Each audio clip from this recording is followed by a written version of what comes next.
안녕하십니까, 임성호 전사입니다. 오늘은 울산 심리대숲에서 하나님 말씀 전해드리도록 하겠습니다. 말씀 읽을 건데요. 에스겔서 47장입니다.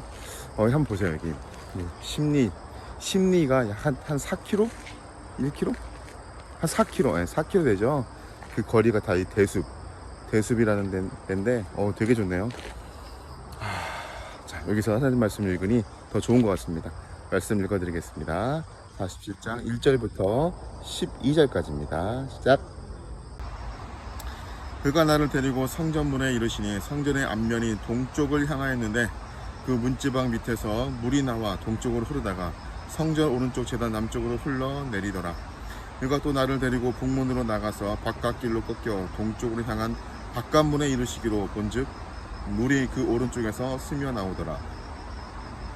그 사람이 손에 줄을 잡고 동쪽으로 나가며 천척을 측량한 후에 내게 그 물을 건너게 하시니 물이 발목에 오르더니 다시 천척을 측량하고 내게 물을 건너게 하시니 물이 무릎에 오르고 다시 천척을 측량하고 내게 물을 건너게 하시니 물이 허리에 오르고 다시 천척을 측량하시니 물이 내가 건너지 못할 강이 된지라.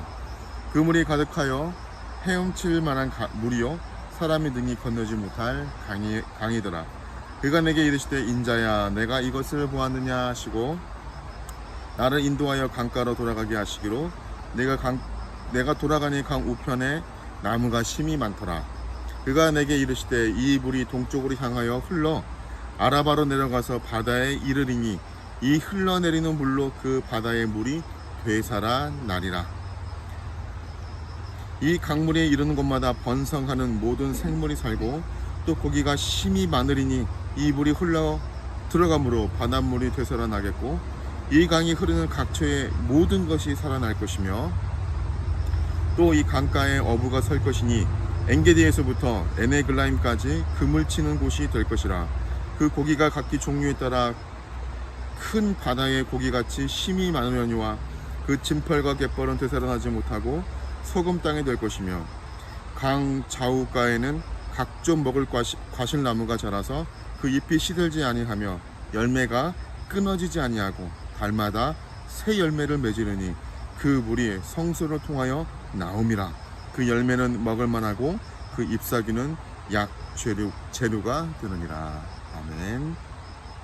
네, 오늘 계속해서 말씀 제가 아까 읽어드렸죠. 심리대숲 너무 좋았습니다.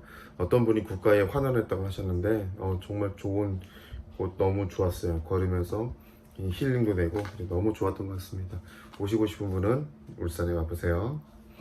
자, 그러면 오늘 말씀 정말 좋은 말씀이고 정말 저도 그렇고 아내가 굉장히 좋아하는 말씀입니다.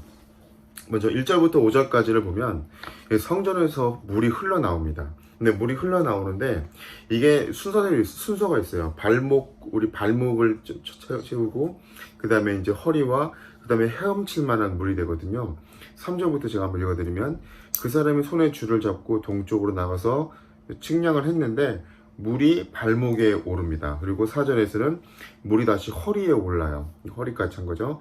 그리고 다시는 그게 헤엄칠 만한 물이 되어서 능히 사람이 건너지 못할 그런 큰 강으로 흘러가는 거예요.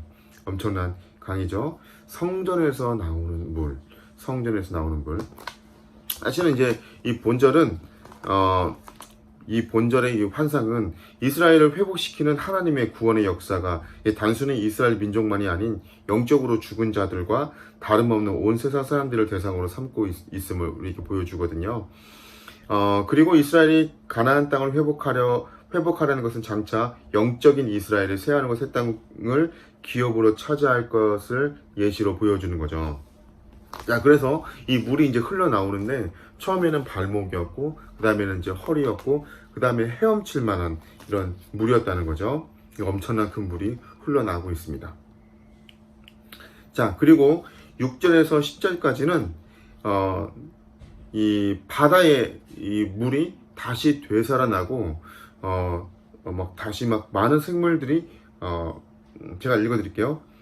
9절에 그 강물이 이루는 것마다 번성하는 모든 생물들이 살고 고기가 또 힘이 많으니 그 물이 흘러가므로 바닷물이 되살아나겠고 그 강에 이르는 각처의 모든 것이 살 것이다. 그러니까 모든 것이 다 되살아난다는 거죠. 그리고 이제 11절에서는 6절에 10절까지 봤던 거고요. 11절에서는 굉장히 많이 되살아나는데 또 되살아나지 못하는 부분들이 있어요. 그게 뭐였냐면 바로 11절 진팔과 갯벌은 되살아나지 못하고 소금 땅이 될 것이요. 그러니까 여기는 그 받아들이지 못하는, 그러니까 이 성령의 생수를 받아들이지 못하는 그 땅은 결국은 소금 땅이 된다는 거죠. 그리고 12절에서는 결국에는 많은 열매를 맺게 된다는 겁니다. 자, 우리 간단하게 내용 살펴봤고요. 또 우리 다시 한번 앞으로 돌아가서 한 걸음 더 깊이 들어가도록 하겠습니다. 1절에서 5절까지는 이제 물이 흘러가서 우리의 발목, 우리 허리, 우리의 키를 넘은 헤엄칠 수 있는 만큼의 엄청난 물이 흘러간다는 거죠. 그러니까 결국은 이 부분에서 우리가 조금 고민해보고 제 스스로도 한번 묵상을 해보면, 제 자신을 적용을 해보면, 결국은 우리가 우리의 의지, 어제도 살펴봤지만 우리의 의지, 우리의 의식으로 어떤 일을 하려는 게 아니라 우리가 하나님 앞에서 하나님의 뜻에 맡기고 하나님의 흐름에 따라가는 그런 삶을 살아야 되지 않겠나. 보면 우리의 처음에는 무릎까지 왔고 그다음에 허리까지 왔어요. 이때도 많이 왔죠. 이번 이제 우리 키를 넘는 거예요. 사실 이제 이 물살, 이 물의 흐름 가운데 우리가 거기에 맡겨서 우리가 살아가는 거죠. 자, 근데 어떻게 하냐면 우리의 헤엄칠 만한 물이긴 하지만 그 물살의 흐름에 따라서 우리가 나아가는 거죠. 그러니까 결국에는 우리가 우리 힘으로 가는 것이 아니라 우리 의지로 내려가는 것이 아니라 하나님의 흐름에 맡기고 살아야 된다는 것. 그런데 이 물이 그 성전에서 흘러 나왔어요. 결국은 이거는 우리 자신 스스로도 예를 들어서 이렇게 볼 수 있는 거죠. 우리의 발목까지, 우리의 무릎, 우리의 허리까지, 그러나 우리의 키까지 넘었을 때 드디어 우리가 움직일 수 있는 것. 즉 이거는 다른 말로 하면 성령의 충만함이 발목까지 오고 허리까지밖에 오지 않았을 때는 우리가 움직이지 못하지만, 결국 이 성령의 충만함이 우리의 키를 넘었을 때는 마음껏 그 안에서 우리가 헤엄칠 수 있고 마음껏 우리 힘이 아닌 하나님의 흐름대로 우리가 살아갈 수 있다는 거죠. 이건 다른 말로 하면 바로 성전에서 흘러나온 물 뭐겠습니까? 말씀이죠. 말씀의 충만함이 곧 성령의 충만함 아니겠어요? 성령이 충만하다는 그 말뜻은 어떤 뜻입니까? 어떤 에너지를 받고 어떤 능력을 받고, 물론 어제 이제 성령이 충만한 튀라미스의 이야기를 했으면 다이너마이트 같고 다이나믹한 어떤 그걸 얘기했는데, 어떤 에너지를 받는 게 아니죠. 뭡니까? 그런 능력이 임한다는 건데 그 권능이 어떻게 임하는 거예요?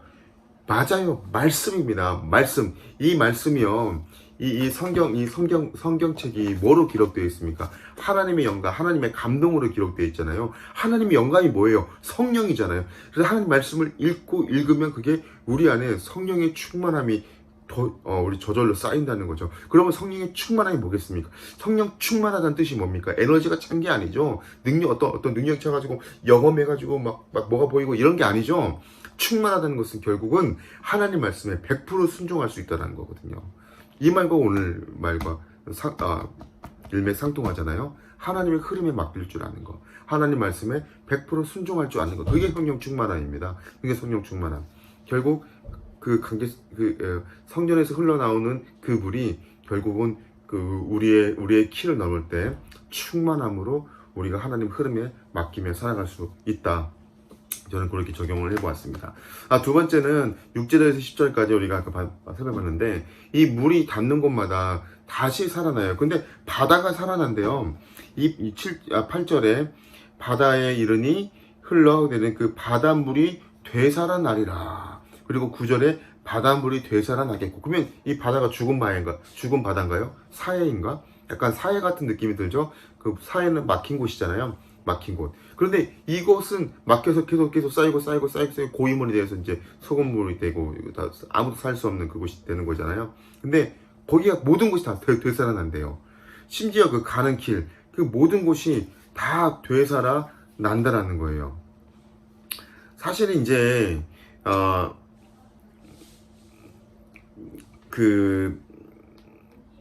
생수의 강이 흐르는 곳마다 땅이 되살아나고 없던 나무들이 막 생기잖아요. 그런데 이 아라바로 가는 길은 이 바짝 마른 땅, 황무지, 혁복을 이야기하거든요. 그러니까 죽은 땅인 거예요. 죽은 땅이고 절망밖에 없는 그런 곳이거든요. 근데 그런 곳에 다시 바다가 살아나고 나무들이 막 생기고 뭐 닿는 모든 곳에 다 살아나요. 물고기도 힘이 많아지고 흘러감으로 모든 것이 다 그 종류대로 큰 바다의 고기같이 힘이 많아진다는 거예요. 모든 것이 다 되살아난다는 거죠. 즉 절망밖에 없는 그곳에 성령의 생수가 임하자, 하나님의 말씀이 임하자, 충만함이 임하자 그곳이 모든 것이 다 되살아난다는 거예요. 엄청난 생명력을 준다는 겁니다. 여러분, 우리 안에 이런 절망감이 있습니까? 소망감이 없고 정말 우리 마른 땅 같고 정말 우리 광야에 있는 것 같고 사막에 있는 것 같고 정말 우리에게 더 이상 소망이 없는 것 같아요. 그럴 때가 있습니까? 지금 그 심정입니까? 그때 여러분, 이 하나님께서 우리에게 채워주시는 성령의 충만함, 이 생수의 강이 우리에게 흘러온다는 것을 우리가 그런 소망을 가지고 하나님께 기도하면 우리에게 그 절망 가운데 소망으로 우리에게 응답해 주실 줄 믿습니다. 생수의 강이 여러분에게 흘러갑니다. 발목이 아니에요. 무릎이 아니에요. 우리 키 넘는 헤엄칠 만한 그런 큰 강물로 우리에게 흘려들어올 것을 소망하시고 간절히 간구할 때 우리에게 그런 은혜와 사랑이 그런 은혜가 충만함이 있을 줄 믿습니다. 그런데 11절에서는 그 진펄과 갯벌은 되살아나지 못하고 소금 땅같이 될 것이라고 말해요. 이거는 다른 말로 하면 그걸 받아들이지 못하는, 생수의 강을 받아들이지 못할 때 이렇게 된다라는 거죠. 그러니까 우리에게 그런 성령의 생수의 강, 아까 성령 충만함이 뭐라고 했습니까? 하나님 말씀에 100% 순종할 줄 아는 것. 그게 충만함 아닙니까? 충만함? 100% 순종한 사람들 누구죠? 되게 많잖아요. 하나님 말씀에 100% 순종한 사람. 뭐 예를 들어 나아만 장군 같은 사람 될 수 있겠죠. 엘리사 나병을 고치기 위해서 엘리사한테 왔는데 나음을 받기 위해서 왔는데 엘리사가 나와보지도 않고 그 하인 게하시를 통해서 야 가서 요단강에서 7번 몸 씻으면 나을 거야 라고 얘기하죠. 화가 났죠. 그 나라 왕도 어떻게 하지 못하는 대장군인데 그냥 와서 7번 씻으라고, 그것도 자기가 지금 나와보는 것이 아니라 영접하는 것도 아니라 그냥 종을 시켜서 7번 씻으라고 하잖아요. 그 말을 듣고 너무 화가 나잖아요. 그러니까 화를 내고 돌아가려고 하는데 그 사환이, 자기 그 같이 왔던 사환이 한마디 하죠. 저희가 뭐 어려운 것도 아니잖아요. 무슨 성을 이건 제가 지어낸 말입니다. 성을 쌓는 것도 아니고 어려운 것도 아니잖아요. 42.19km 마라톤 한다는 것도 아니고 철인 3중 경기를 하는 것도 아니잖아요. 그냥 가서 한번 씻으면 7번 씻으면 되잖아요. 갑시다. 여기까지 왔는데. 그래서 가서 7번 씻고 나오니까 몸이 깨끗하게 아이 피부처럼 깨끗해졌다는 거 아닙니까? 순종할 때. 이 땅은 순종하지 못할 때, 거의 받아들이지 못할 때 거의 죽은 땅이 되어버렸다는 거죠. 그리고 12절에서는 드디어 이 흘러 들어온 물이 많은 생명력을 줬어요. 되살아나게 했습니다. 6절 8절 죄송합니다. 다시 한번 갈게요.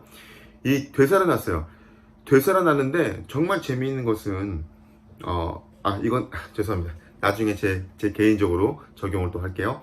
12절에서 드디어 많은 열매들을 맺게 됩니다. 그러니까 생명력이 되살아나긴 했지만 열매는 맺지 않았잖아요. 근데 12절에서 엄청난 열매를 맺게 되는 거예요. 근데 그 열매가 한 번으로 끝나지 않고요. 계속해서 그 열매가 납니다. 자, 제가 읽어드립니다. 열매가 12절, 열매가 끊이지 아니하고 달마다 새 열매를 맺으리니, 달마다 새 열매를 맺는다는 거예요. 달마다 그 물이 성소를 통하여 나옴이라. 그 열매는 먹을만하고 그 잎사귀는 약재료가 되니라. 그 열매는 먹을만한데도 불구하고 그 나오는 그 잎사귀마저도 사람을 치유하는 어떤 치료의 라파, 이 약재료가 된다는 거예요. 어마어마하죠. 생명력을 되살아날 뿐만이 아니라 열매 맺게 하고 그 잎사귀는 사람을 치유하기도 한다는 겁니다. 참 엄청난 말씀 같습니다. 저희 개인적으로 이 말씀이 너무 좋았어요. 정말 저도 하나님 말씀이 내 발목과 또 허리에만 오는 것이 아니라 제 키를 넘는 이 충만함이 있었으면 좋겠다. 그리고 이게 흘러가는 곳, 내 개인적으로도 낙심하고 좀 답답할 때가 없을까요? 있겠죠. 많습니다. 그럴 때마다 이 말씀이 내 안에 다시 들어와서 다시금 일어났으면 좋겠다. 그리고 사실 이제 물고기를 잡는 사람들도 막 많이 나타나잖아요. 8절, 9절입니다. 10절. 또 그 강가에 어부가 설 것이니. 그러니까 결국에는 이 물고기들이 많아지면서 또 이렇게 물이 흘러가면서 잠자고 있는 이 하나님의 사람들이 다시금 살아나고 물고기를 잡는 일꾼들. 이 물고기 뭡니까? 그렇죠. 세상에 사람 낚는 어부가 되어서 다시 하나님의 사람들이 다시금 일어나서 이 되살아나다는 뜻은요, 리바이벌, 즉 부흥이라는 뜻과 똑같거든요. 되살아나게 하는 것, 리바이벌이잖아, 리바이벌. 이미 믿었던 사람들도 있을 것이고 되살아나게 하고, 그래서 이 사람 낚는 어부가 되어서 정말 많은 세상에 있는 이 하나님을 모르는 이 죽어버린 영혼들을 다시 낚아서 하나님께로 데려오는 이 하나님의 사람들이 다시 일어섰으면 좋겠다. 저도 그런 한 사람이 되었으면 좋겠다라고 생각을 해봤습니다. 그리고 달마다 열매 맺는 그런 사람이 되었으면 좋겠다. 영적인 열매, 또 성령의 9가지 열매, 또 개인적인 어떤 제가 준비하고 있는 것들도 열매 맺었으면 좋겠고, 또 사역적인 열매, 또 그런 열매들을 많이 맺었으면 좋겠다라고 생각해 보았습니다. 사랑하는 여러분, 오늘도 짧게 말씀 전했는데요. 정말 에스겔 47장은 볼 때마다 힘이 되고 뭔가 샘솟는 것 같아요.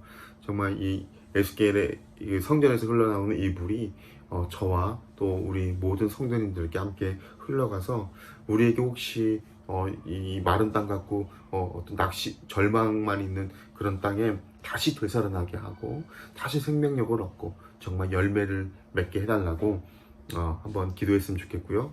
또 우리 안에 우리 잠자는 하나님의 사람들이 다시 깨어나서 많은 세상에 나가서 정말 이렇게 사람 낳는 어부가 되어서 많은 사람들을 저 하늘에 빛나는 별, 궁창에 빛나는 별처럼 옳은 대로 돌아오게 하는 그런 우리가 되었으면 좋겠다 라는 그런 간절한 마음을 가지고 우리 한번 기도하겠습니다. 하나님 감사합니다. 주님, 오늘도 이 말씀 가운데 우리에게 주신 은혜 진심으로 감사합니다. 하나님, 우리가 하나님 안에서 정말 하나님 성경에서 흘러나오는 그 물이 우리의 죽어있는 것은 모든 걸 살아나게 하시고, 또 우리가 사람 남는 어부가 되게 하시고, 또 열매 맺는 사람이 되어서 많은 사람들에게 달마다 열매를 메워서 정말 하나님의 선한 영향력을 발휘하는 아름다운 믿음의 사람을 되게 하여 주시옵소서. 세상에 하나님 몰라 죽어가는 많은 영혼들을 하나님께 돌아오게 하는 저 하늘의 빛나는 별처럼 쓰임받는 모든 사람 되게 하여 주옵소서.